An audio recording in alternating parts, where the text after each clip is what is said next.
श्री राम ने कुंभकर्ण को मारा था तो कुंभकर्ण की पत्नी गर्भ से थी। बहुत घोर तपस्या करने के बाद ब्रह्मा जी प्रकट होते हैं और ब्रह्मा जी से वो वरदान मांगते हैं।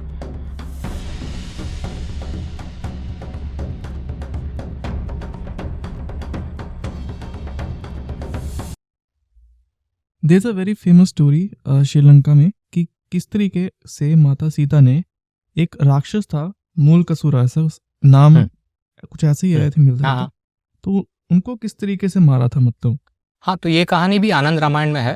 तो ऐसा है कि जब श्री राम ने कुंभकर्ण को मारा था तो कुंभकर्ण की पत्नी गर्भ से थी और युद्ध के बाद कुंभकर्ण की पत्नी एक बच्चे को जन्म देती है और उसका नाम होता है मूलकासुर।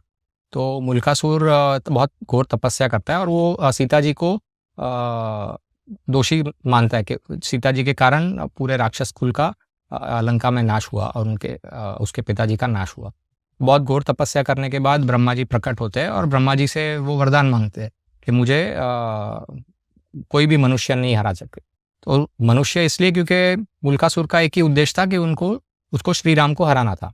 तो इसलिए उसने ऐसा वरदान मांगा और ब्रह्मा जी दे देते हैं वरदान।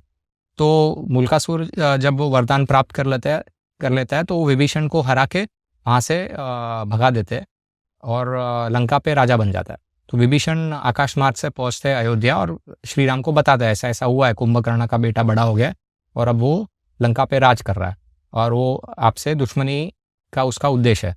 तो श्री राम खुद लंका जाते हैं और बहुत घमासान युद्ध होता है। गरुड़ और पुष्पक विमान में जाते हैं क्योंकि कुबेर से वो पुष्पक विमान भी ले लेते हैं। लेकिन बहुत युद्ध लंबा चलने के बाद भी मूलकासुर को हरा नहीं पाता है। तब ब्रह्मा जी खुद आते हैं और श्री राम को बताते हैं कि मेरे ही वरदान के कारण ये नहीं मर रहा है, तो इसको पुरुष नहीं मार सकता, इसको महिला के हाथ से इसका अंत हो सकता है। तब श्री राम सीता जी को अयोध्या से बुलाते हैं। तो अयोध्या से सीता जी आती है कुछ ब्राह्मणों के साथ और अग्निदेव के साथ और माया सीता के साथ वहाँ पे लंका पहुँचती है और बाद में कुछ थोड़े ही समय में श्री राम सीता जी को युद्ध शस्त्र विद्या सिखाते हैं और दोनों में युद्ध होता है। लगभग 6-7 दिन शायद युद्ध होता है और सीता माता मूलकासुर का अंत करती है और विभीषण को वापस राजा बना के उन लोग फिर महल में रुकते हैं क्योंकि पिछली बार जब लंका में थे तब महल में नहीं जाना था क्योंकि वो कैकेयी का श्राप था कि आपको वन में ही रहना है, तो इसलिए वो महल में नहीं गए थे। लेकिन इस समय ऐसा कुछ नहीं था, इसलिए वो विभीषण को वापस राजा बना के महल में कुछ समय रह के फिर अयोध्या लौटते हैं।